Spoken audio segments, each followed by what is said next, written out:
So good afternoon, everyone, and welcome to this Tuesday afternoon lecture of ACC. I'm very happy and pleased to have today with us Riccardo Luca Conti and Joanna Dabaj, which will be introduced from Professor Camillo Boano, to whom I will give the floor now. So thank you, everyone. Okay. Good afternoon, everyone, and thank you for the invitation. Joanna, Riccardo, are you there? Yes, we're here. Okay, thank you very much for joining us. Before giving you the floor, okay, now I see you. And thank you for being with us. My role is just to introduce you briefly the speakers and the topic. I'm emotional a bit because it's kind of being family, both with Giovanna and Riccardo, not only because they are ex-students, alumni of myself in a kind of a previous life, but also because we have been working together in a number of projects lately. So I'm very, very happy to cover this role. Now, before reading a little bit about you guys, the catalytic action, which is the practice, the charity, they work on, their project is really important because they work through with vulnerable children, and they look through a number of approaches to participatory built intervention, and they have done that through a very fundamental dimension of reshifting the notion of co-production, which somehow is really popular now, but to look through elements of creation that are both equitable, inclusive, and sustainable. So the notion of design that you guys have been reconsidering is super important and timely, but more so is the environment, is the situations around which this approach has been tested, produced, and reflected, which is a fundamental important conditions of displacement right now. So the action and the work that Catalytic Action is doing at the moment in its own practice has been really to question, provoke, and reflect. What does it mean to build space, to construct space, to design space in a condition of displacement? And I do really think that this talk today will speak very directly to your own great experience and to the benefit of everyone. So thank you very much for being here. Just a few words on yourself. Riccardo is an architect, is an urban designer with several years of experience in participatory design in developing countries. He is the co-founder and executive director of Catalytic Action.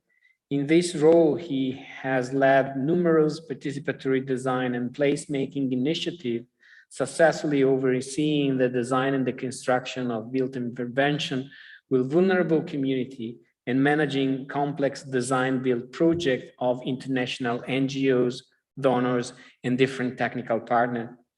With Catalytic Action, Riccardo successfully oversaw the implementation of over 30 co-designed child-friendly spaces, including playground, schools, parks, streets intervention. Additionally, he has worked as field project manager and lead architect for projects in Lebanon, Jordan, Kenya, Cambodia, Italy, and the United Kingdom. Riccardo has an MSc from the University College of London in the Building and Urban Design and Development, and a BA in Architecture from the Polytechnic of Milan. Joanna Dabaj is a co-founder of and principal coordinator of Catalytic Action. She holds the same degree, MSc, Building and Urban Design and Development from the Development Planning Unit at UCL, and she has a Bachelor in Architecture from the American University of Beirut. She's an architect and a researcher whose recent work revolves around working closely with displaced host communities in Lebanon to co-design inclusive educational and recreational intervention. This includes participatory research, co-design and community engaging implementation of built intervention with the focus on play and the public realm. She collaborated with various research projects with universities such as the UCL and the American University of Beirut. And Joanna has more than eight years in experience using participatory design and research methodology, working with a range of diverse groups, including children and refugees. So throughout the practice and research work, she embedded intersectionality and diversity into participatory design and address inequality. So I'm really look forward to the talk. I'm just here then to resume the conversation, and I'm welcome then the conversation with everyone else. So thank you guys for being with us in sharing your work, and the floor is yours. Thank you very much, Camillo, for the beautiful introduction, as always. And thanks to the team for the invitation. I see it's nice to see that you are in a room. Hopefully next time we'll be able to be together. But today we do this hybrid version of conference, which is also nice. Okay, so today we will be sharing like a mix of projects that are all in Lebanon. We will talk about some projects in response to the Beirut port explosion in 2020. And we'll also talk about some projects tackling the Syrian refugee crisis in specific. We will talk a lot about process, as Camillo introduced, because this is really important for us.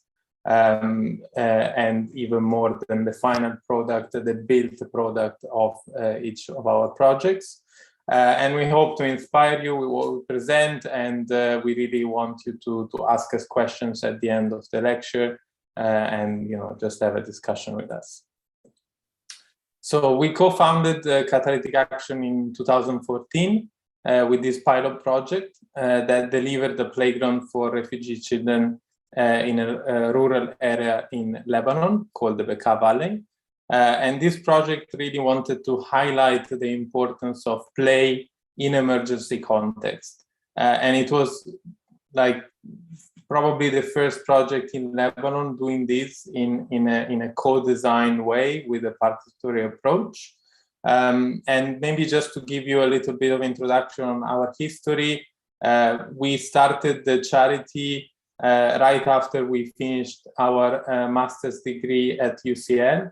As Camillo said, that me and Joanna did the same master's, so that's where the idea came from. And the idea was quite simple, I would say, at the beginning, because we just wanted to understand how architecture can help vulnerable communities and, most importantly, empower them through a participatory process.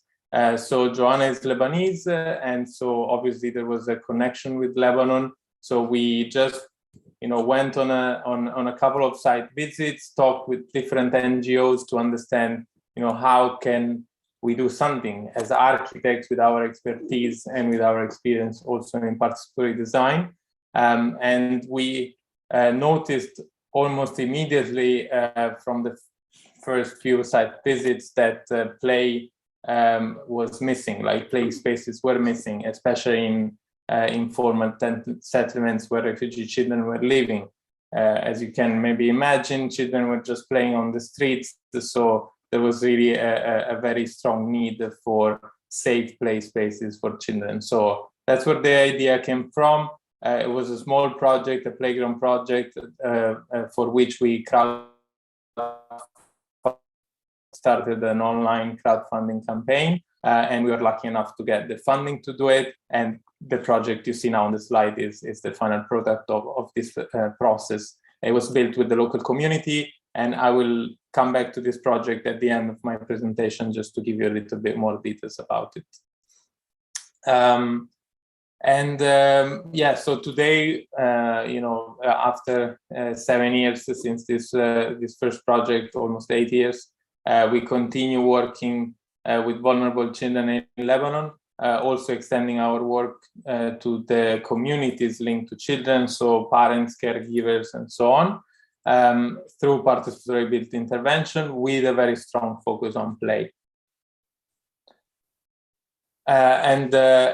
So we are a charity that works, as I said, most importantly to empower vulnerable children and their communities through a participatory built interventions. And our work has a direct positive impact on a number of dimensions, most importantly, children's well-being, where we aim to improve children's well-being through the process of co-design, creating safe and nurturing places that address children's needs, acknowledge their rights, and materialize their desires. We also work a lot on social cohesion. Our projects encourage collaboration between a diverse group of people as they come together through the project cycle. And this fosters a sense of ownership and belonging between different community members. Local economy is also very important for us. We boost the local economy by hiring local laborers, adopting context-appropriate technologies, and purchasing local materials. Similarly, we also work a lot on local capacity, where we enhance the skill set of local laborers and small contractors by transferring knowledge around innovative design solutions. We also train professionals in participatory design and just decision-making processes, including child protection officers, teachers, and city council staff. Finally, the built environment is, of course, very important, and our projects create and rehabilitate spaces delivering good quality, sustainable, and cost-efficient built interventions that are dignified and inclusive to all community members. We achieve our impact through strategic and collaborative partnerships, for which we provide design service, participatory methodologies and processes, and also transdisciplinary research. Okay, over to Joanna now. Thank you, Ricardo, and thanks again, Camillo, for the beautiful introduction. So I will move to introducing the context of Lebanon. Lebanon continues to host the highest number of displaced per capita in the world, and in one of the smallest countries in the world. It is home to 5.9 million people, out of which 3.2 million are in need, 1.5 million vulnerable Lebanese, 1.5 million displaced Syrians, 180,000 Palestinian refugees in Lebanon, and 27,700 Palestinian refugees from Syria. And within the constantly changing political landscape, we worked in different vulnerable contexts of Lebanon. Here is an informal tented refugee settlement in a rural area. It's called Tel Sarhoun in the Bekaa Valley, that we got the chance to research and explore further in research projects with the Professor Camillo. Another place is Palestinian refugee camps in Lebanon, such as Burj Barajni camp in Beirut, peri-urban vulnerable towns such as Barilyes in the Bekaa Valley, and large city contexts such as Beirut. And a lot has changed in Lebanon in the past 2 years with the economic crisis, the COVID-19 pandemic, and the 4 August 2020 Beirut port explosion that devastated the city, causing at least 177 deaths, over 6,000 injuries, between $3.8 and $4.6 billion in property damages. And as built environment practitioners, how can we address these multifaceted needs at this moment in time? How can we build back better the city of the future? In Beirut, the neighborhood of Karantina was drastically impacted by the blast, being located approximately 600 meters away from the explosion. Karantina is a low-income neighborhood in northeast of Beirut. It takes its name from the historic landmark of a quarantine facility built in 1830s, a place to quarantine travelers to prevent the spread of epidemics to the city. It's an underdeveloped neighborhood with a long history of marginalization, often considered one of the most vulnerable in the city. And this area has long hosted several displaced populations, such as Armenians, Palestinian, and Syrian. And the constantly fluctuating political and economic conditions in Lebanon have taken a great toll on this neighborhood. The port explosion destroyed homes, streets, as well as the local public park.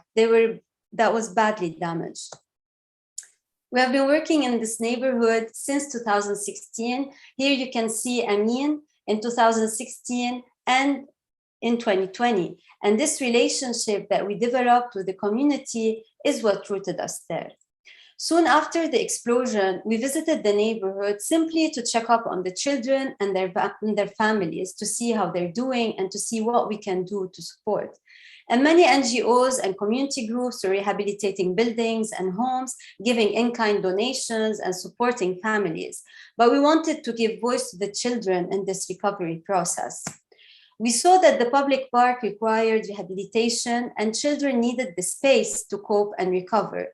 And doing so by engaging the children as decision makers is very important for them to gain a sense of control and belonging.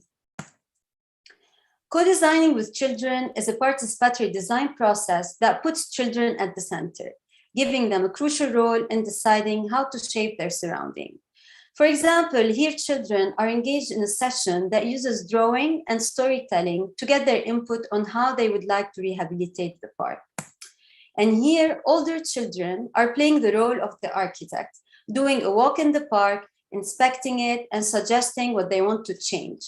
Then, on 3D drawings, they develop their design proposal using stickers, drawings, and annotation. And we used all this input as well as that of the municipality, NGOs, and the children's caregivers to design and implement the rehabilitation of the park, which included fixing the existing benches and play items, and also implementing the biggest slide in Lebanon as a direct response of children's needs. And I quote, "I would like a slide wide enough to slide together with my friends as we hold hands." As well as creating the snake swing that encourages collective play, which is very important for child development. We incorporated play items for younger children that didn't exist in the park before. And children also participated in building activities such as painting tiles that were installed permanently as a bench top. And as part of this rehabilitation, we transformed a neglected and damaged room into this multifunctional space that is used for educational, recreational, and psychosocial support activities with children and their communities. Now we would like to show you a short video documentary about the Karantina Public Park rehabilitation to get to see the people involved and hear directly from them.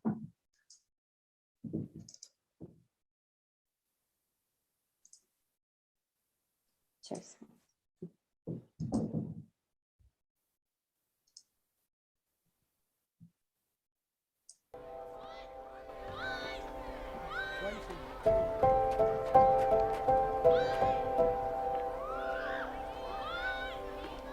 جنينة أحلى شيء بالكارانتينا.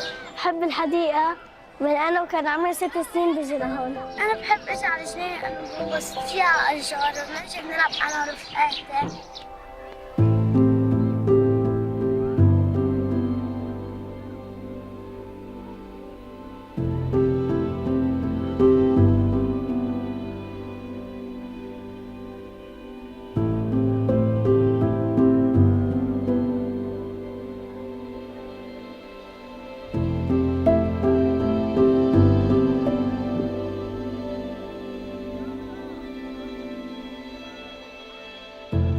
بلشنا شغلنا بالكارانتينا ب 2016 لما صممنا ونفذنا ألعاب الأطفال بحديقة كارانتينا العامة.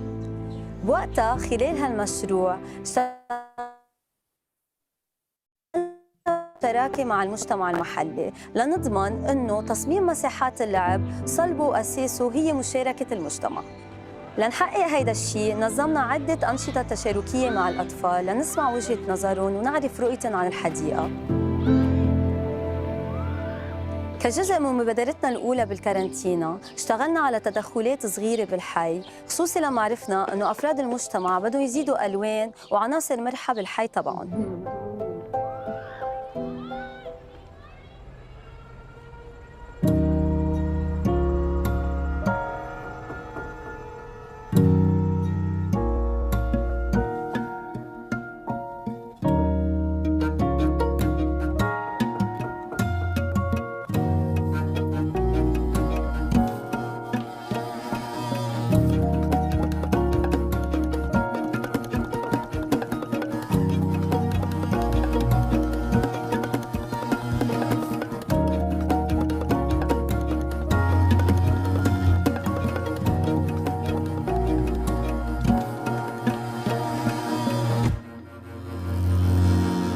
بعد انفجار بيروت نزلنا دغري على منطقة الكارنتينا لنطمن على السكان، خصوصي العائلات والأطفال اللي كانوا جزء من مشروعنا بسنة 2016. كانت كتير واضحة حاجة الأولاد لمكان آمن يلعبوا فيه ويرتاحوا ويتأقلموا مع الوضع الجديد، لبينما أهلهم قدروا يصلحوا البيوت ويرتبوا وضعهم. لهذا السبب قررنا نعمل إعادة تأهيل لحديقة الكارنتينا لنصلح الأضرار اللي سببها الانفجار ونعمل شوية تعديلات ونزيد عناصر طلبوها سكان المنطقة نفسهم.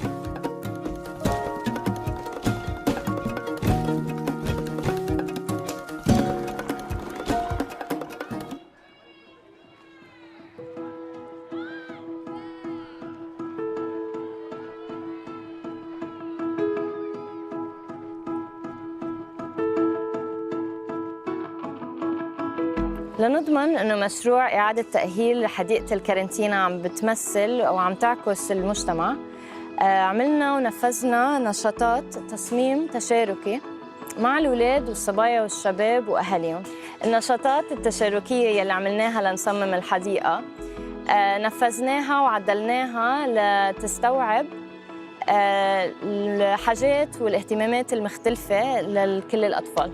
مع الأولاد الصغار دخلنا الحكايات باللعب حتى نشجعهم يفكروا بمساحات جديدة بالجنينة. مع الأولاد الأكبر استعملنا اللعب بالأدوار والشخصيات، مثلاً إنه هن مهندسين عم بيصمموا جنينة، حتى نشجعهم يفكروا بإبداع كيف ممكن الجنينة تصير.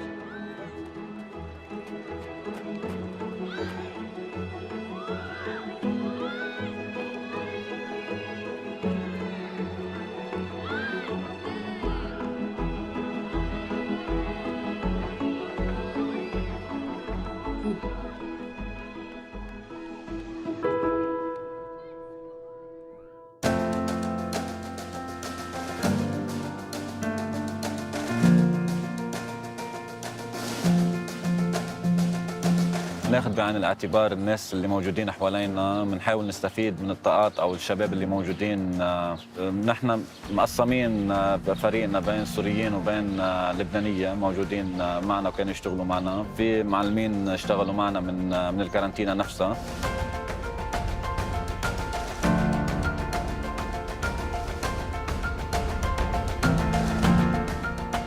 بالنشاطات كثير من الأولاد عبروا عن فكرة يكون عندهم ألعاب مشتركة يلعبوا فيها مع بعض من دون ما يتخانقوا. لهالسبب عملنا لهم ألعاب يقدروا يلعبوا فيها سوا، مثل الزحليطة العملاقة اللي بيقدروا يتزحلطوا كلهم بذات الوقت، ومثل مرجوحة الحية أو مثل ما سموها الأولاد مرجوحة الحصان، بيقدروا يتمرجحوا عليها 6 أولاد بذات الوقت. فكرة اللعب المشترك كتير مهمة بالنسبة للأطفال، لأنه بتبني عندهم روح التعاون وبتعزز عندهم التشارك، وأنه كمان يبنوا مع رفقاتهم ذكريات حلوة يتشاركوها سوا وهن كبار. من أولوياتنا كمان بالمشروع كانت الشمولية والوصول.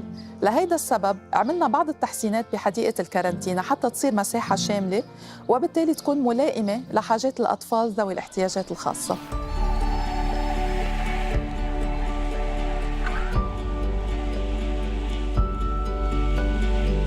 كجزء من إعادة تأهيل الحديقة كمان عملنا إعادة تأهيل لغرفة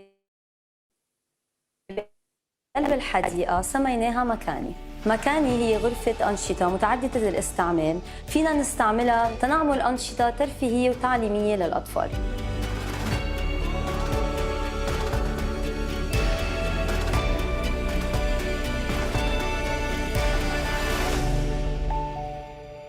الأكثر شيء اللي أنا بفتخر فيه وبنبسط فيه هو الشق الإنساني بهذا الموضوع. لما أشوف الأولاد عم يمشوا حوالي الحديقة عم يطلعوا فينا متحمسين، أنت بدهم يفوتوا يلعبوا، أنت بدكم تخلصوا، بتحسيهم مبسوطين. والأولاد كتير مبسوطين إنه رجعوا على الحديقة وعم يلعبوا بالمساحات يلي هن ساهموا بتصميمها.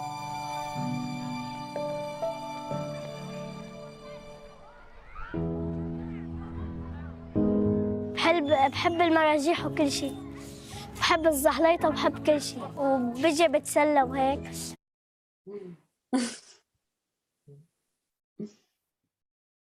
وبنبسط مع رفقاتي، وتعرفت على كتير رفقات. بحب الحديقة كتير.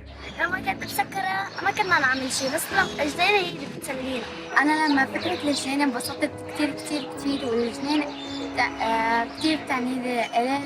أنا أكتر شيء حبيته بهي الحديقة هي الزحليطة، واليوم أحلى يوم بحياتي. كتير يعني حلو، نشاطات، طلع لبرا كان قبل ما فينا، وشفت كمان أصحابي ولعبت معهم وكتير استمتعت يعني. ورسمنا البلاطات هنيك وحطيتهم، هلا اجينا وشفناهم.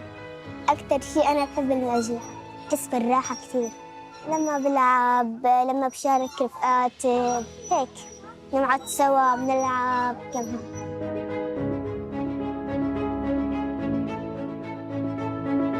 تأثرنا كتير لما تذكرونا الأطفال اللي اشتغلنا معهم من 5 سنين وبعد عندهم ذكريات حلوة عن الأنشطة اللي عملناهم سوا. كانوا كتير مبسوطين إنه نحن رجعنا لنشتغل على إعادة تأهيل حديقة الكارنتينا سوا، ونحن كتير انبسطنا إنه هن وعيالهم استقبلونا ورحبوا فينا بحماس وتقدير. الحديقة هلأ جاهزة لتستقبل الأطفال وعيالهم. نحن عم نكمل نشاطنا بحديقة الكارنتينا حتى نوسع نطاق إعادة تأهيل الحديقة عبر برنامج أنشطة مع الأطفال وعيالهم. نحن منآمن بحق الأطفال بالشعور بالأمان، حقهم باللعب، وحقهم إنه يكون لهم صوت بإعادة إعمار بيروت.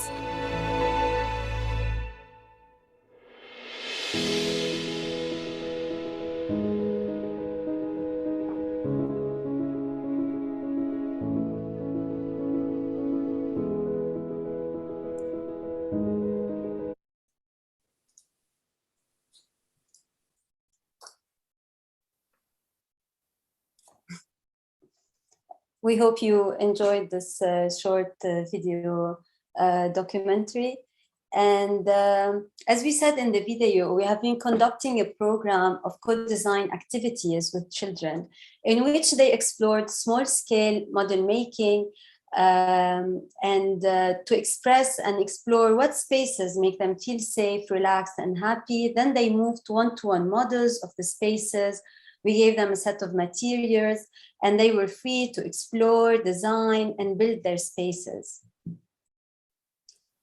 Their input was used to develop the safe personal space that was built in the park, and they even participated in adding colors and their own touch to it. And this process continues. And last week we repainted the wall again with the children based on the activities that we are conducting with them. As we have seen in the previous slides, we showed how children were engaged in model making, collages, drawing, storytelling, but there are more tools that we can use to go design the neighborhood's public spaces, going outside the boundaries of the public park as the only public space in the neighborhood, and expanding our activities beyond the indoor room settings for activities, but more exploring the neighborhood streets together and all the neighborhood's public spaces. So for example, here children are mapping their neighborhoods, they're taking pictures and videos, highlighting what they like and dislike about the public spaces, showing their places of interest, where they play, where they hang out, their homes, where they go to buy groceries and snacks, and how they go around their neighborhoods. And planning neighborhood activities with children is very important for them to start seeing the potential of the neglected spaces. And as the community is engaged, they start envisioning with us and giving us feedback on the design interventions. They make sure that the changes implemented in their neighborhood are answering their needs and aspirations. Okay, and yeah, so as Joanna just mentioned, like once you start exploring spaces outside like the school playground or a public park or a public playground, you immediately start to see that actually children play beyond the playgrounds. You know, they play on the streets, they play in spaces in between destinations. So I'm going to show you now two projects where children actually made us realize that streets are very important, and we should also pay attention about promoting safe streets for children and promoting opportunities for play and learning also when it comes to designing streets. So this was a first project. It was quite a small site, a small project as well. And here you can see like the drastic change in this like before and after images. And I think it, you know, they speak for themselves. They show like how impactful was such a small intervention in changing the use of this public space. We always find it very fascinating to see how children appropriate the space. And for us, this is a sign of a successful project when children appropriate the space and come up with very creative ways of using the elements that we implemented. For example, here, like we never thought that the division line between two different colors of pigmented concrete could actually be used as a mini court for playing with marbles. So that was quite nice.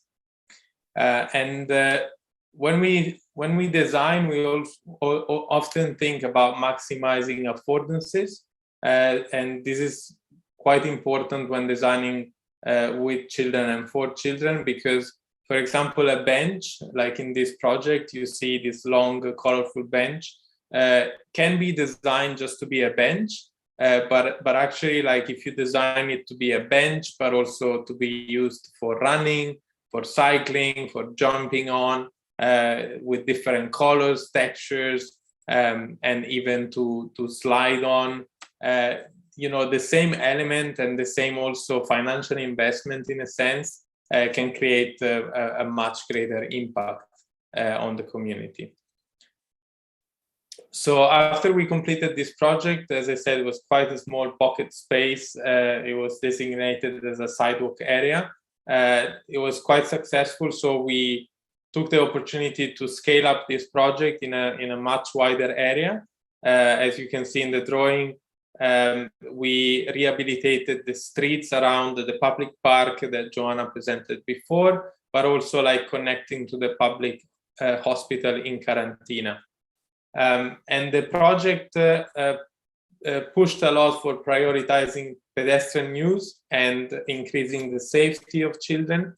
So, for example, we extended the sidewalk area in front of the park, so taking away some space from cars and, you know, giving it to the community. And this was also a choice that was made because we observed that these spaces, you know, designed as sidewalks, were actually used also as public spaces. So people were hanging out there, children were hanging out there playing, but it was very unsafe and it wasn't designed to be used in that way. So a lot of the times also what we do is just enhancing existing practices and making them more safe in the case of children, of course. So the project has different features. Of course, there are some play elements. We reintroduced that playful bench that we saw in the previous project. Here is slightly different. So again, like on the concept of affordances, the bench in this project suggests also different uses. And of course, like we also integrated some floor games. For example, in this picture, we see like we made a permanent mark on the sidewalk that children can use to play with marbles. And this was, again, a game that we observed and decided that it was nice to make a permanent mark just to enhance this activity. And then, of course, hopscotch. I'm sure you all know all this game. And after the construction was completed, we also thought it would be nice, also because we had now done a couple of interventions in Karantina, the public park, the small play pocket public space that I presented before, and now this more larger street rehabilitation. We thought it would be nice to do an event to celebrate all these projects, inviting artists to do a performance, and just to share a fun day with children and their caregivers. And we think this is very nice, and also continues this process of engagement with the local community, which is key in all our projects. Now I want to talk very briefly about inclusive play, which we mentioned a couple of times in this presentation. This is very important for us and our partners. In this picture, it was a project in a public park in Beirut, also born out of this scaling up of the interventions we were doing post Beirut blast. So when we talk about inclusive play, what we mean is that we need to create spaces where all children can play together. It's not like creating spaces where we have facilities for children with disability in one place, and then we have facilities for children without disabilities in another place, but it has to be a place where all children can play together. So it's about sharing experiences together, playing together on the same level. So for example, in this picture from the same project in this park, which is called Carmel Aris Park in Beirut, all children can experience these different towers in the same way, and each tower has a slightly different theme. For example, here we can see this tower that was built around the tree, so really highlighting the nature and the natural character of this space. And similarly, we have in other towers different experiences. In this one, we have a sort of music theme, so we can see here a xylophone and other elements, as well as some optical elements like playing with mirrors, as well as with colorful plexiglass, so that gives you a different vision of the space. In other examples, for example, here we have a project from 2019 in Arsal in North Bekaa. The playground was basically developed around an access ramp that was identified as a need in this existing park to take people from the lower level to the upper level. And so all these play stations, like play houses that you see in the photo, are developed around this ramp so that everything is accessible. In other projects like this one, we decided to create a path that takes you around different locations inside this very green park, I would say. And each station provides different opportunities for inclusive play, of course. In this other project, the upper level of the playground is accessible, and it leads to a balcony with different play items which overlook the Mediterranean Sea, which is quite nice. And there is a lot of misconception, especially in our experience in Lebanon, about inclusive play. Often people think, and also organizations, that it's very expensive to implement inclusive parks, inclusive playgrounds, because such items have to be imported from abroad, so it's super expensive. But actually what we try to push and show that it is possible to build play items that are inclusive locally. And this is also very good for maintenance, for boosting the local economy, because all the skills that you need to do these items are available locally. So in this picture, we see some spinning cubes with figures of animals, as well as the optic game that I mentioned before. Also, we have optic spinning panels, some sound cylinders that when you spin, they make sounds. And also more innovative in a sense, play items like this roller slide that is accessible by people on wheelchairs, because they can autonomously go on these and like just use these parts to slide. And this was built using some rollers that are normally used in factories for like conveyor belts or something like that. So just, you know, finding creative ways to use the local materials to create these play items is for sure a possibility. Now, as I mentioned at the beginning, we'll move now to show two key projects that we implemented in Lebanon as a response to the Syrian refugee crisis. The first project is about a school in a refugee settlement in the Bekaa Valley. And the story of this project started with a simple conversation with our partner Jusur, who wanted to create a safe learning space for children. They already had a tented school, which was in very bad conditions. And we felt it was really important to make this space better and like safer for the children. And at the same time, we had this very good opportunity that we were contacted by Save the Children Italy, who wanted to donate the materials of their pavilion for the expo in Milano in 2015. So we thought of, okay, why don't we put these two things together and reuse these materials to make a better school for Jusur and the children of the Jarahiyya settlement. So all the materials of the pavilion were packed into two containers that traveled all the way from Italy to Lebanon, to the Jarahiyya settlement. And of course, you can imagine like the residents, they were very excited to see this project happening. Also, like, I would say they were quite excited about this idea of reusing an existing structure. And so we readapted the pavilion into a school, and the pavilion, of course, was designed to be an exhibition space, so it was not designed to be a school, so there was a lot of adaptation that we had to do. And of course, children were part of the process. You know, as we explained in the previous projects, they worked with us to understand what was the best configuration for these units and for the new school to have.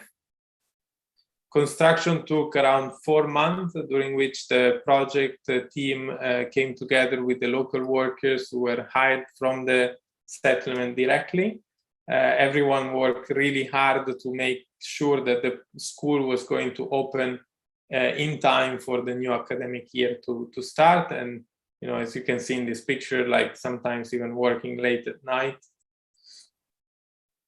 And as I said at the beginning of my presentation, we hired like local laborers from the settlement, and we had a combination of skilled and unskilled workers, so that, you know, there was a training process also as part as this project. And of course, like giving a job to people living in the settlement, it created like a livelihood opportunity for them, and also learning new skills, so potentially improving their livelihoods as well. As soon as the school started to take shape, as you can see in this nice drawing, like children were very fascinated by the process. They were like drawing us every day, drawing the team, drawing the school coming up, and, you know, you see here like how their imagination of the roof coming together was quite nice. Luckily, we managed to open the school on time, and it was running at full capacity, you know, from the very beginning. And it now continues to provide a safe educational space for around 350 children. We always follow up on the school, so whenever we are in the area, we go visit, talk to the teachers, like understand what is working, what is not working. And now it's been 5 years that the school is running, and it's very successful, always running at full capacity.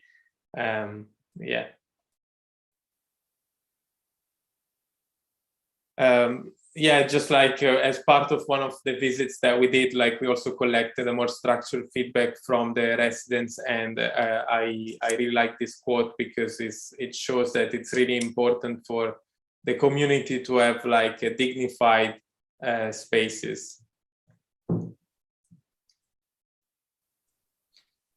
Yeah, just to highlight one very interesting point of this project, we needed to come up, as I said, with an envelope for this pavilion building, which was not designed to be an enclosed space. So insulation was very important. And we decided to use a sheep wool as an insulation material. And the reason why we did that was because it's locally available. Most of the sheep farms are located in the Bekaa Valley, which is where the school is located. It's a great insulation material with great insulation properties. It is usually a wasted material, only used traditionally to make like filling for mattresses and pillows, but it's mostly wasted. So there was like an upcycling also process linked to that. And most importantly, it gave us an opportunity to engage with women in the process, because women were familiar with this material, as they already knew how to deal with it, clean it, and prepare it for the filling mattresses and pillows. Yeah, the result was that we achieved like a very good like building envelope and created these very well insulated classrooms that are naturally lit, naturally ventilated, allowing, very importantly, like a good quality learning environment and a safe place for children and the community in the settlement. Very briefly, as I said at the beginning, the Ibtisen Playground was another project that was a direct response to the Syrian refugee crisis. So this project was built inside a school that was specifically set up for Syrian refugee children. And just to say that in this project, since it was our first project, we did a lot of research around play and play types, and also did a lot of observations about play practices in the school and in the settlements. So we decided mostly to create 3 types of spaces. One is the active spaces, so like more like active play, swings, climbing nets, ropes, and so on. One was more around educational play. So we had like different educational panels set up in the playground. So teaching about the different topics that we identified with the teachers, but also like spaces where children can relax and just spend time with their friends. Also, this project was built through a co-design process, and children were also engaged through safe building activities where they contributed to the project and really were able to develop a sense of ownership towards the project that started with the participatory design activities at the beginning of the project, so coming up with ideas, and now it was like ending to the construction as well, which is really powerful. Okay, I would like to conclude very briefly with the Dsad Handbook. A lot of the knowledge and the experience that we have built since our pilot project helped us develop this handbook that is on co-designing built interventions with children affected by displacement. It's done in partnership with the University College London, UNICEF, and UN Habitat. The aim was to develop a handbook that could be as practical as possible and that could inspire and help practitioners to implement such interventions. And for this reason, it was essential to engage many practitioners, and we did this through interviews and collective sessions with various national and international practitioners to cover all the expertise that are linked to these projects. And together, we identified that co-designed built interventions with children affected by displacement can empower children, it can improve social cohesion, have a positive impact on the local economy, and ultimately deliver better infrastructure for children and their community. And yet, despite their multiple positive impacts, it was observed that there's an undersupply of such interventions. So we looked into this and concluded that this is mostly happening because such interventions, they require professionals from different fields of specialism to work together, and often organizational structures do not make these collaborations easy. Their additional value is difficult to measure, especially on the long term. They require a larger initial investment compared to the funds required only for the built product.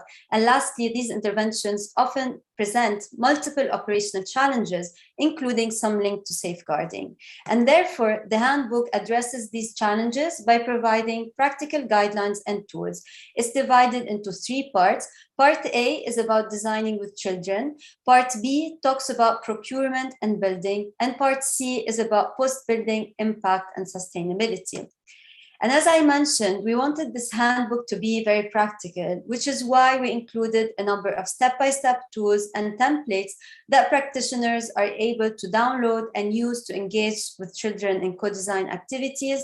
And in addition to this, throughout the handbook, we present many examples of projects or simply scenarios and stories from real projects. And this was done to keep things as practical as possible, even when explaining very theoretical concepts. Moving to the handbook context in a bit more detail, the first part about designing with children is the core section of the handbook. It's important to mention that for us, design refers to the entire process linked to a built intervention, starting from an idea and leading to a built product. And this understanding is very different from other approaches that limit design just to the act of drawing a space. So when we say design, we also mean engage the children in generating an idea, building partnership, discussing funding, researching needs, and so on. And the key messages from part A are that children must be at the center of the process, and the process of designing spaces with children requires careful planning, including the preparation of tools appropriate to the context and to the participants.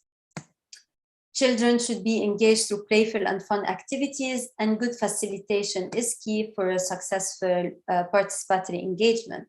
And when working with children in vulnerable contexts, the design choices that are linked with the selection of building material also have a major impact. For example, as Ricardo said, we chose the she pool to engage the women who are the mothers of the children that are attending the school. Trying to wrap up very quickly, part B, which is about procurement and building. It's more technical, but for us, it's very important to show that this phase is often a major barrier to implementing co-designed interventions. And for this reason, we want it to be a fundamental part of the process and not just a boring bureaucratic step along the way. And this is only how when we are able to implement innovative design solutions. And lastly, part C about post-building impact and sustainability. And what we present in this section is that it's important to think about how we can maximize the impact of these interventions. So for example, by activating, doing basketball training. And for us, the key question here is how can we get the most out of these implemented spaces, engaging the children from the idea, but also to the post-building. That's when we create a great sense of ownership and empowerment. And you can find the Dsad Handbook on the website where you can navigate it directly. You can also find an online library of resources, thematic briefs, videos, articles, addressing the different aspects that are presented in this handbook. Thank you so much for giving us the chance to speak today. We are running out of time, so I just want to thank all of you. And I'd like to ask the students if they can follow us on our social media. And if you know anyone would like to collaborate or donate to keep us going, it would be greatly appreciated. Thank you so much. Thank you.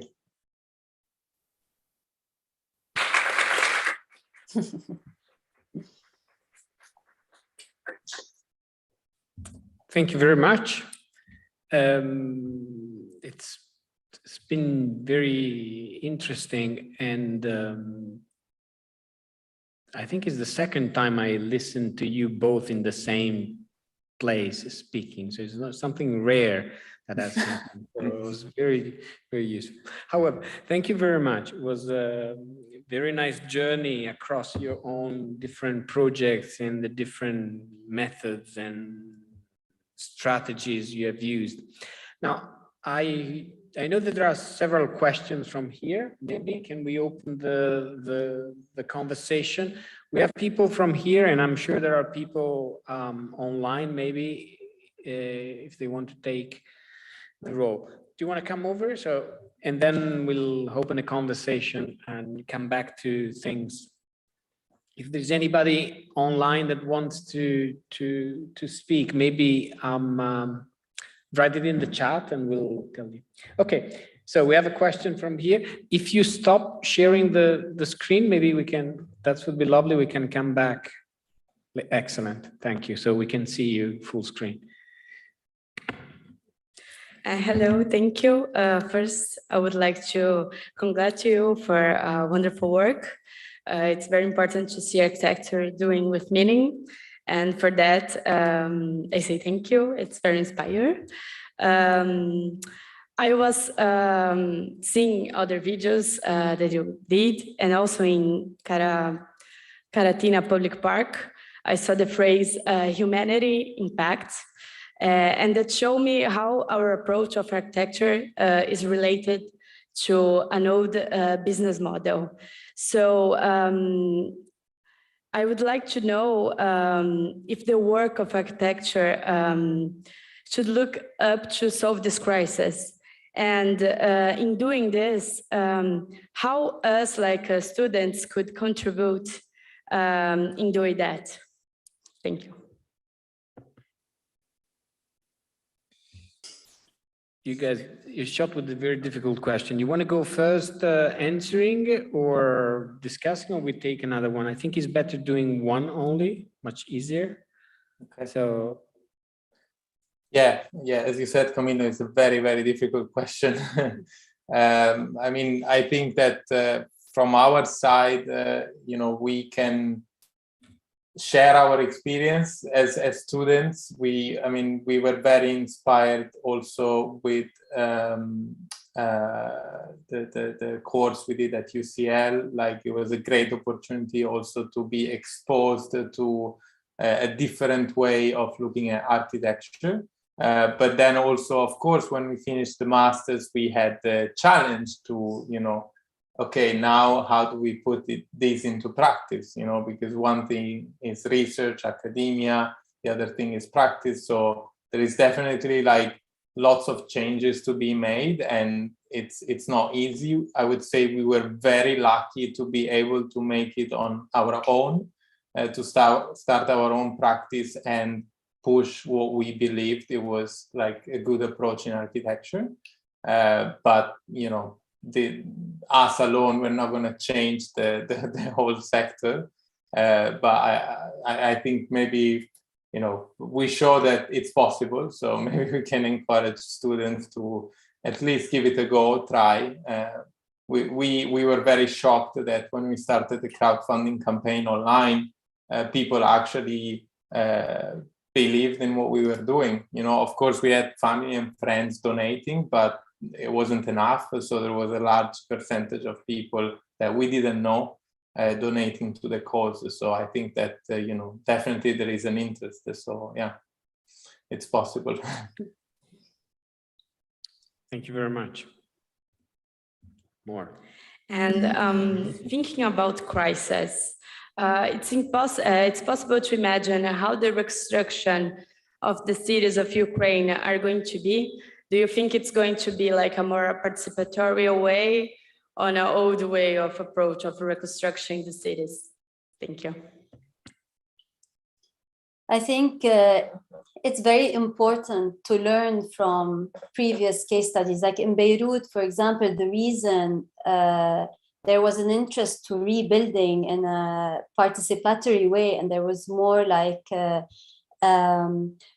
focus, at least by many actors, to do that, is because of the history of the reconstruction after the Lebanese Civil War, when it was very top down and it showed the failure of this process. So let's say some did learn from this, and it's very key to learn and refine. And I think it would be it is very important to look at this case study, to learn from the failure and to learn to do better. And definitely there, in our experience, it's always important to follow a participatory approach.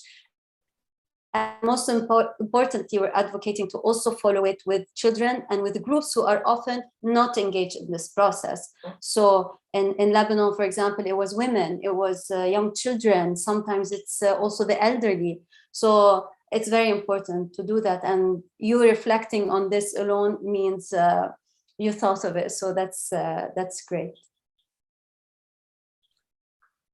Thank you very much. Thank you. Can I do? Absolutely. Absolutely. I'm doing a volunteer work now, and I'm working most with children. And I would like, it's a different approach, but I would like to know if when you are working with children, you see that they give much of the project for you guys. They are very, I saw that they are very participatory with the drawings and this kind of things. But my main question is like, kids are the most important thing doing the project, or the whole society, community? Thank you.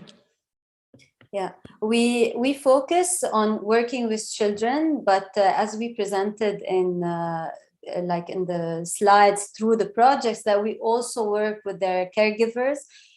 We also work with key stakeholders that are related to this project or to this specific. So for example, in Lebanon, when we worked on public spaces in Beirut, we engage other NGOs who are doing activities in the park. We engage with the municipality because it's a public park, so the municipality will be in charge eventually to manage the space, and they've been managing it since it started. So we needed to ensure the sustainability. We also engage with other members, other stakeholders, and other important people, I would say, in the lives of children. They're very important.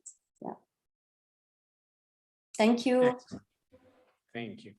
Any other in the room? Or online, of course.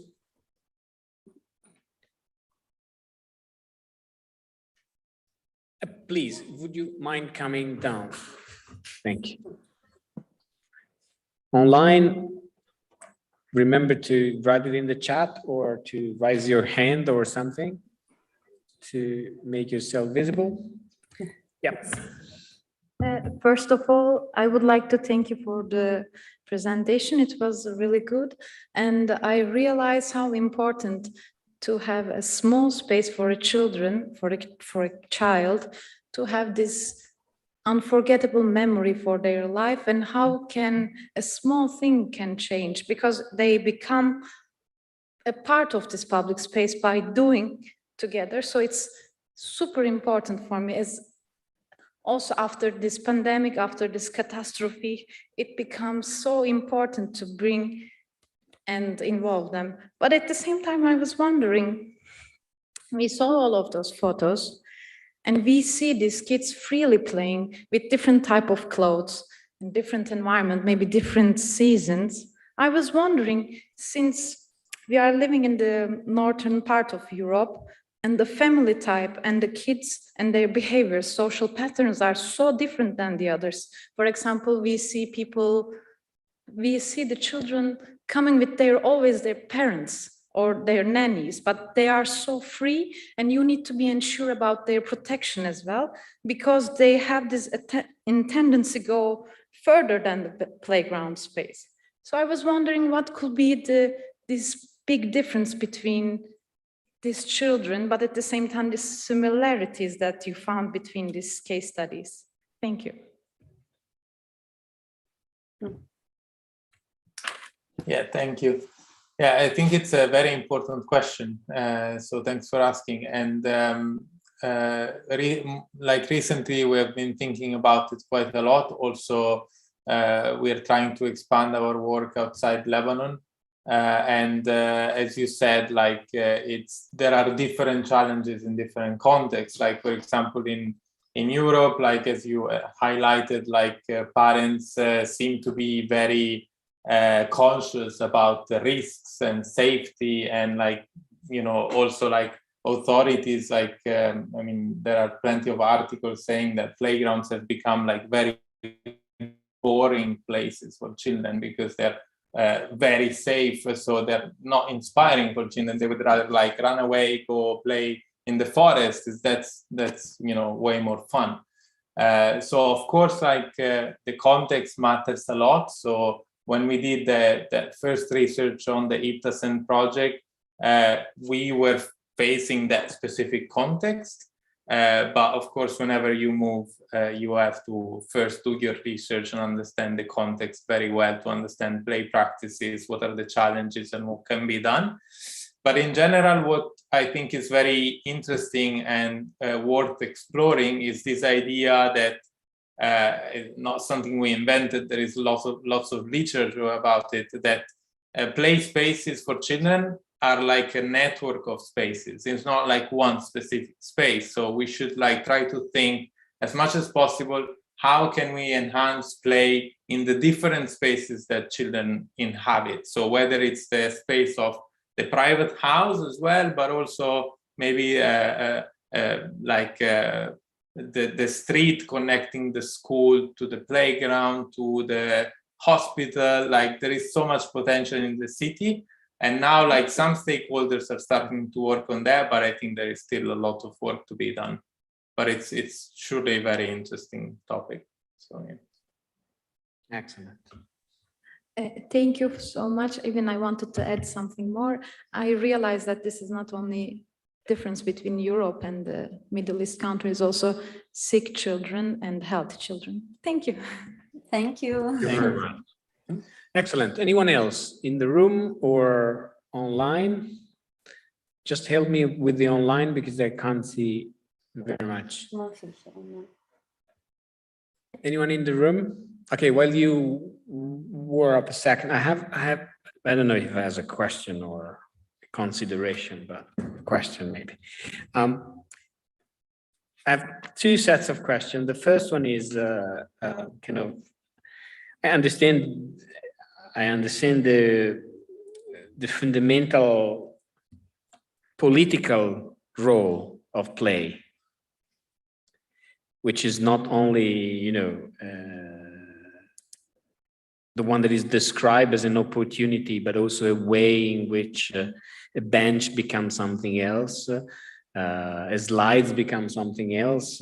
And so everything is, and you said that beautifully in speaking about affordances, which to me, as you know, touch different series of reflection. But I wonder, what's the limitation of that, or what is left to be done, or what was the obstacles to introduce this design as a play, or the play as a vehicle of design in your now quite long practice experience? Where you had the most difficult obstacles, for example, in dealing with some institution that wanted the different outcome in a shorter terms with the different visibilities, or in the humanitarian kind of very turbulent way of work. So I'm curious to listen few stories or few things that you have had in your experience in, limitations or obstacles or things that you're still grappling with. Some of that you already said, and I think is very important. So I'm curious about this limitations and obstacles and other. And the other one is related to the knowledge. What is knowledge? And I know that now you've done the handbook, which is beautiful. I know that you write, you do movies and films and a lot of other narrative dimensions. So how much is important to tell the stories about your work and to engage in a reflective praxis of your work? So what is about knowledge? So the two questions I have. Thank you, Camillo. I'll start with the last one and then move to the first question. Knowledge and reflection are very important in our work, because as we adopt this process, we keep refining it. And if we don't stop to reflect and write and look back, we don't improve and we don't refine. And in fact, like you said, like the Dsad Handbook was a very important moment to be able to stop and reflect and think with other practitioners about this process, and then develop it into this handbook. We're also doing now, exploring, developing a guide on the play in cities, which taps into the question right before that was asked, like how can we promote play in all the parts of the city? So this is allowing us to stop and reflect about these and about different contexts of where play can happen. I think research is very important, and that's why we're always very happy to collaborate with you and with other academics and university, because it gives us this reflection moment and this validation as well, because research, we've been using it to reflect and refine, but also using it sometimes to develop new tools, new ways of researching with youth, of researching with the community about the context and the needs. And about the barriers, I can start with one key barrier, which is about time. And time is in participatory processes is very important, and often partners want to see the built product directly, and or they impose a certain way of doing the participation that for us it should be done differently, needs more time to reach this impact. So how do we balance the value or the importance of a participatory process, but also be able to deliver to the partner the built product that they're looking for? Another barrier or challenge that we face, for example, is the working with the local municipalities, because sometimes they come with different agendas, let's say, or different ideas. There's a lack of coordination between the different departments. So we end up trying to navigate this, try to show the importance of what we're trying to do with the designs that we're suggesting. And yes, it is a challenge, because sometimes you succeed, sometimes you don't. So we need to always find this middle ground. But I would say that regarding municipalities, especially in Beirut, like the conversation from the first project around the participation of children and creating like different and more child-friendly public spaces changed a lot by the time we reached like our third project. Like when you speak to the governor or the mayor, they did understand the value. So I think that was very good to see. Ricardo, do you want to add anything? Yeah, I think, thanks Camilo for the question. I think it's very interesting because like, in my opinion, like challenges and knowledge are very well connected, especially in our work. So, you know, when Joanna is speaking about the challenges of the time that often partners give us, and the fact that it's a constant negotiation and struggle with partners to show them the value of participatory design, that it takes time and it has an impact and the project will have a greater impact. When we stopped and reflected on this process and what we have learned and written it down in the Dsad Handbook, this was a moment of producing knowledge. And the hope is that this production of knowledge can influence then practices and hopefully mitigate those challenges that we have faced. So yeah, I think, you know, the reason why we also engage so much in research is because, you know, the hope is that, you know, whatever we learn on the field through our practice can also influence projects for other organizations and promote, you know, the co-design process. Thank you. Just looking around if anyone has some other questions. No? It's very hot in the room here. Any questions online? Okay, so really, thank you very much. There's not much to say. It's been very, very inspiring, very interesting. I have a few other questions maybe, but I think it's getting overly complicated. Do you have any? Huh? Maybe I can share something. Absolutely. Sorry. We have. No, just something I would like to share. Maybe it will become a question at the end. And yes, because I was having this reflection, maybe also because resonated with something we discussed this morning also with Professor Boano about the condition of vulnerability. And I was like, I really see how this kind of condition in your project is like not a condition that causes and become a need of protection from top-down, I mean a top-down approach, but it's really a condition that hide a potentiality to reconstruct, reimagine the space of the city and redesign, and also a kind of give also a pedagogical dimension, also to re-educate children, to take care and to reappropriate the space. So I really appreciated that. And also, yes, maybe the question is how, like, what you learn and what you experience in this particular context is can be transferred to more traditional and institutionalized contexts for children in our cities. Maybe it's that, yeah.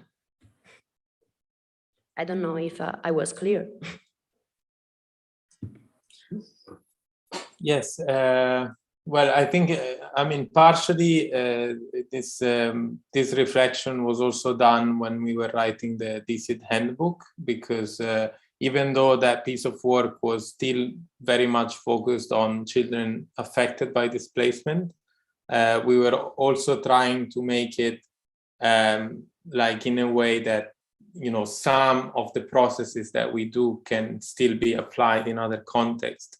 And I think, again, we didn't invent anything. So like the literature on participatory design is there, is abundant.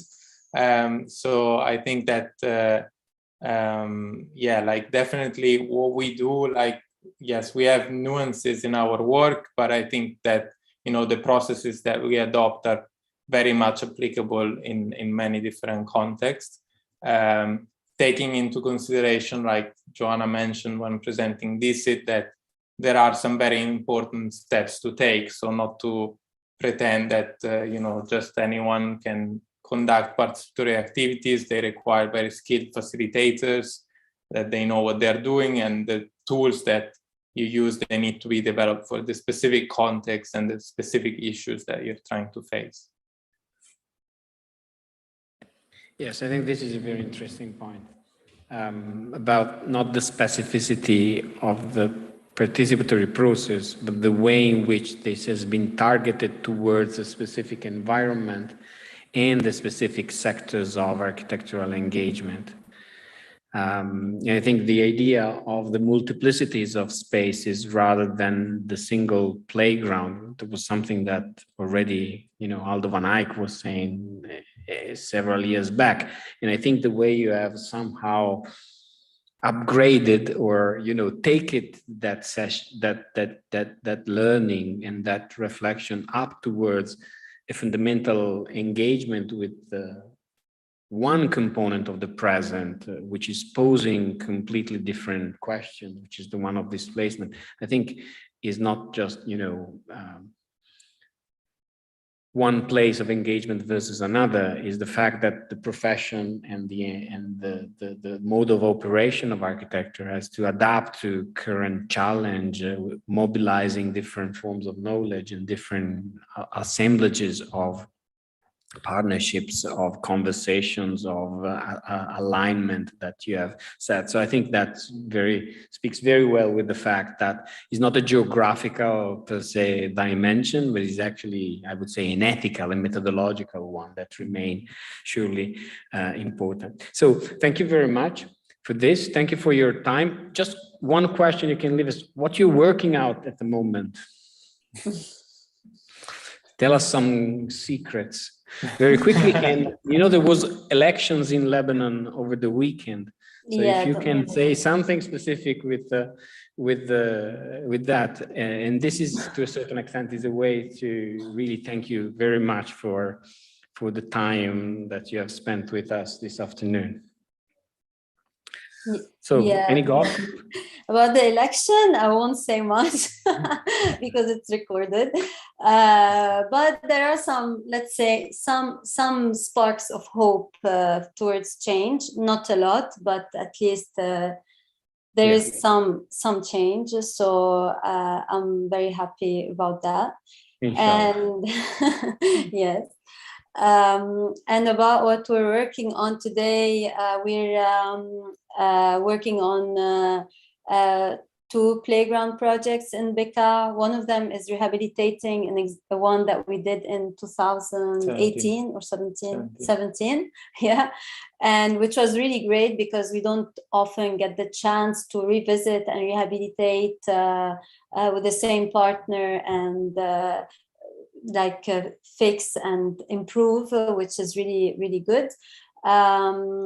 We are completing indoor informal learning space also in Karantina, which is also for a public building for the municipality. So, and it was used even before completion for the elections. So that was something interesting, even though the room was not completed. So already in use. What else are we working on? Yeah, maybe the list will get boring, Camila. Yes, I think. Yeah, lots of exciting stuff. Follow us on social media and you'll know everything about it. Yeah, absolutely, absolutely. Thank you, Joanna. Thank you, Ricardo. It's been a pleasure for us, for me, for sure, to being here with you. And thank you very much. Thank you, everyone here and everyone connected. I really wish you all the best and have a good afternoon, everyone. Thanks a lot. Ciao, ciao. Thank you so much. Thank you very much. Grazie.